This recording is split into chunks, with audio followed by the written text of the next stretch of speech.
함께 묵한 말씀을 통해서 성막을 짓다 17번째 시간으로 모든 것을 가능하게 하는 능력이라는 제목으로 말씀을 나누도록 하겠습니다. 오늘 본문은 하나님께서 그 성막을 짓게 하였을 때에 누구에게 이 성막을 짓게 하고 또 보이지 아니하는 하나님을 보게 하는 은혜를 허락해 주었는가? 오늘 본문을 통해서 몇 가지 은혜를 나눌 텐데요. 저와 여러분들이 하나님 앞에 쓰임 받는 거룩한 삶이 되기를 주임으로 축원합니다. 첫째로는 지명하여 부른 성도들을 통해서 하나님이 역사하여 주셨음을 보이고 있습니다. 우리 1절과 2절 말씀 함께 읽도록 하겠습니다. 야훼께서 모세에게 말씀하여 이르시되 내가 유다 지파 훌의 자손 우리 부사레를 지명하여 부르고 아멘. 야훼께서 모세에게 말씀하십니다. 내가 부사레를 지명하여 부르고 그에게 하나님의 성전을 지으라 명령하라고 말합니다. 여러분, 하나님의 부르심에는 어떠한 은혜가 있을까요?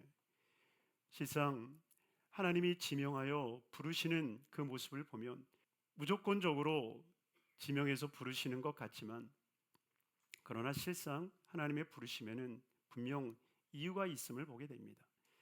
하나님이 아무나 지명하는 것 같지만, 아무나 부른 것 같지만, 그러나 그 부르심의 모습에는 분명 하나님 안에서의 원칙적 기준이 있음을 보게 됩니다. 여러분, 그것이 뭘까요? 오늘 성경은 이 부사레에 대한 이야기를 할 때에 훌의 손자였다라고 이야기를 합니다. 여러분, 성경에서의 훌을 기억하십니까? 모세가 아말렉과 전쟁을 할 때에 여호수아에게 이야기하죠. 너는 전쟁터에서 전쟁을 해라. 나는 산에 올라가서 기도하겠다. 그리고 산에 올라갈 때 아론과 훌을 데리고 올라가서 함께 기도하는데, 이상하죠. 모세가 손을 들면 이스라엘이 이기고 모세의 손이 내려오면 아말렉이 이기는 것입니다. 그거를 본 아론과 훌이 그의 팔이 내려오지 아니할 수 있도록 그 팔에 돌을 쌓아 올리고, 그리고 그 기도하는 그 손을 붙잡아 주는 것이 아론과 훌이었습니다. 모세가 하나님의 말씀을 받기 위해서 시내산에 올라갔을 때에 이스라엘 백성들과 함께 거주하고 있었습니다. 그런데 함께 거주하고 있는 이스라엘 백성들이 갑자기 요동하기 시작해요.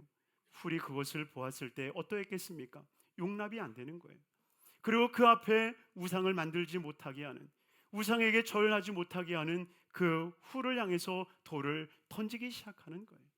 결국 그 돌에 맞아서 훌이 죽어갈 때에 하늘 문이 열리고 하늘에서 소리가 났다라고 합니다.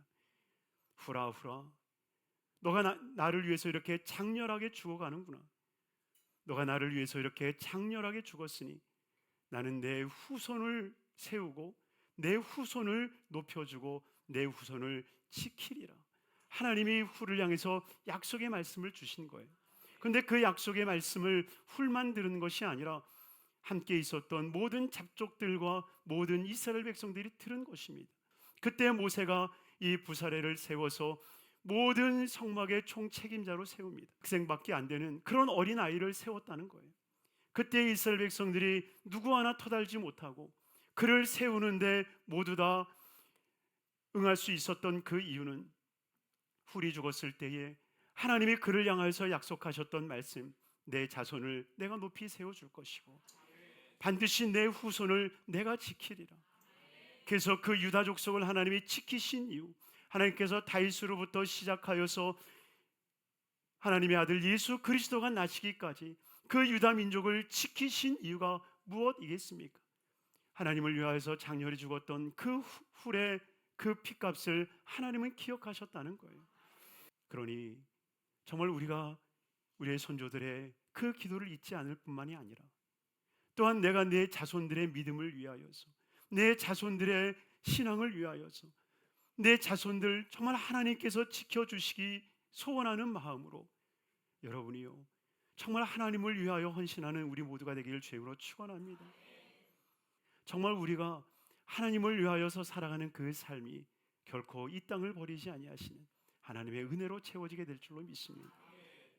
두 번째로, 하나님의 영에 충만한 성도를 통해서 하나님이 성전을 지어가시는데요, 31장 3절에서 5절의 말씀입니다. 같이 읽겠습니다. 하나님의 영을 그에게 충만하게 하여 지혜와 총명과 지식과 여러 가지 재주로 정교한 일을 연구하여 금과 은과 노수로 만들게 하며 보석을 깎아 물리며 여러 가지 기술로 나무를 새겨 만들게 하니라. 아멘. 하나님은 성령 이 부사례를 택하시고 그리고 그 부사렐에게 하나님의 영을 부어 주십니다. 그리고 그 하나님의 영 성령을 받은 부사렐이 하나님의 거룩한 일들을 이루어 나가는데, 여러분 그 일들이 성경에 보니까 무엇이라고 표현되어 있습니까? 보이지 않던 것을 나타나게 하는 놀라운 역사를 보이시는 거예요. 여러분 실상 하나님은 보이지 아니하는 것을 나타나기를 원하고 계시고요, 감추인 것들을 드러내기를 원하시는 분이세요. 여러분 창조의 역사가 무엇입니까? 창조의 역사는 감추어진 것이 드러나는 역사였고요, 보이지 않던 것들이 보이게 되는 역사였습니다. 하나님이 교회를 왜 지었습니까? 왜 성막을 지었습니까? 보이지 아니하는 하나님을 이스라엘 백성들에게 보이기를 원하셨기 때문이에요. 그래서 하나님께서는 성막 안에 기구를 하나하나 명령하여 주시고 그 기구들을 만들므로 말미암아 보이지 아니하는 하나님을 보게 하셨다라고 하는 거예요. 그러니 보이지 않던 것을 보이게 하는 것은 바로 성령의 역사입니다. 하나님이 천지를 창조하실 때에도 하나님의 영이 수면에 운행하셨다라고 말씀하지 않습니까?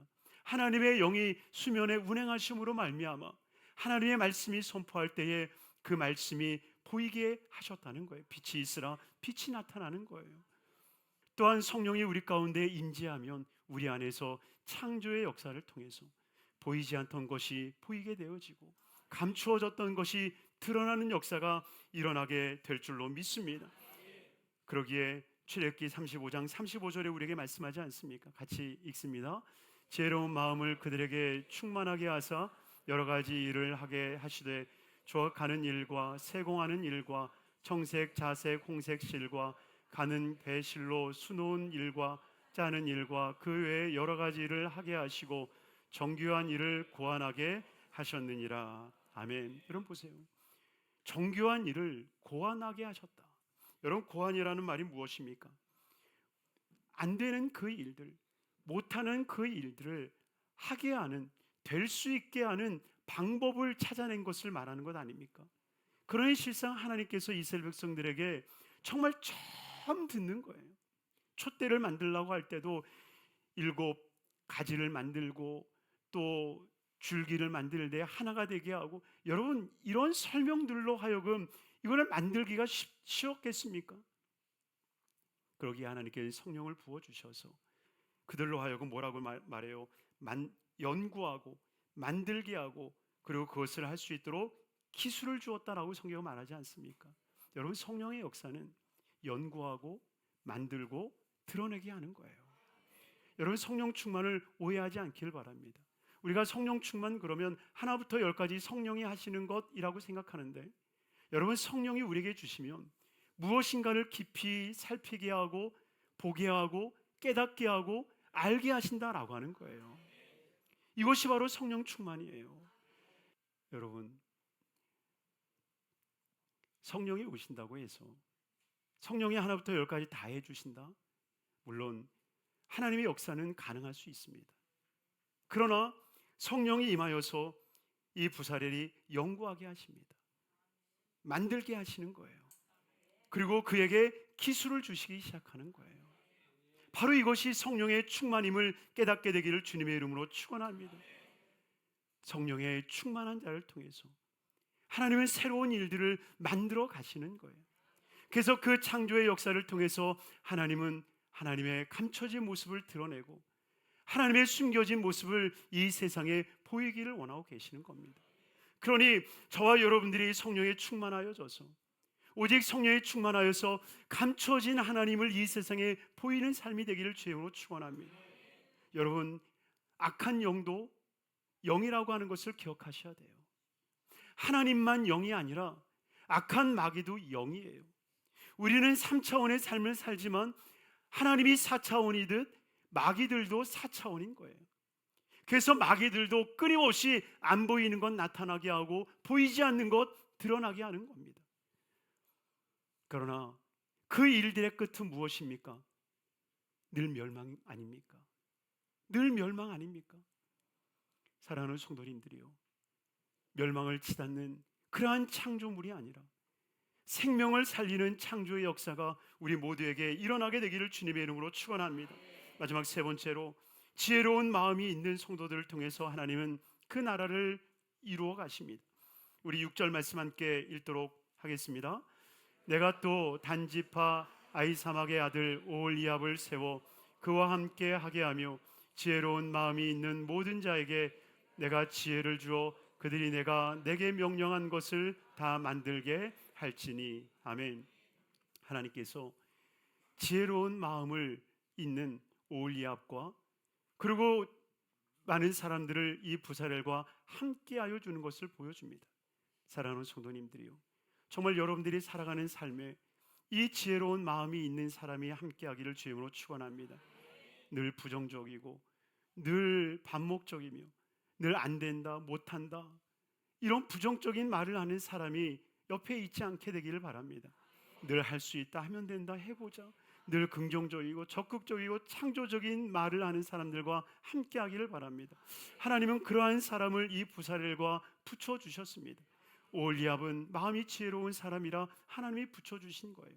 또한 오홀리압뿐만이 아니라 많은 지혜로운 마음이 있는 사람과 하나님이 함께하게 하여 주셨는데, 여러분, 이 지혜로운 마음이 어떤 일들을 이루어 가십니까?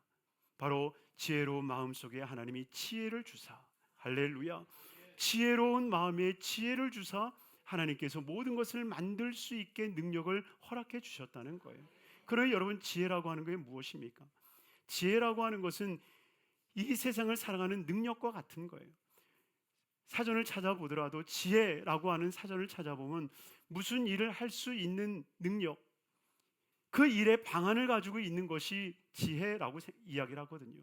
근데 그 지혜를 하나님이 부어주시는데 어디에 부어주시느냐? 바로 지혜로운 마음에 부어주신다는 거예요. 그러니 지혜로운 마음이라고 하는 것은 마치 하나님의 은혜를 담아내는 그릇이라고 한다면 그 그릇에 하나님은 지혜를 담아주시는 거예요. 여러분, 그 지혜는 오직 하나님의 말씀을 듣는 거예요. 잠언서 10장 8절에 이렇게 말씀하고 있어요. 마음이 지혜로운 자는 계명을 받거니와. 여러분, 성경에 마음이 지혜롭다라는 말이 한 두세 번 쓰이거든요. 근데 잠언서에 마음이 지혜로운 자는 무엇을 받거니와? 계명을 받거니와. 여러분, 정말 마음이 지혜로운 사람은 자기의 능력을 믿는 게 아니라 하나님의 말씀을 사모하는 자예요. 그러니 저와 여러분들이 하나님 앞에 부르심을 받았다면 이 부르심에 합당한 지혜가 있기를 바랍니다. 하나님, 나 같은 사람을 왜 불렀습니까? 하나님, 정말 나를 통해서 이루시고자 하시는 것이 과연 무엇입니까? 하나님, 내게 말씀하여 주시고 그것이 내 삶에 나를 어렵게 하고 힘들게 하는 일이 된다 할지라도 하나님이요, 그 일들을 내가 이루어가기를 원합니다. 그럴 때 하나님께서는 구하지 아니한 부와 영광을 허락하여 주시고 당대만이 아니라 그 후손에게도 놀라운 복을 허락해 주시는 줄로 믿습니다.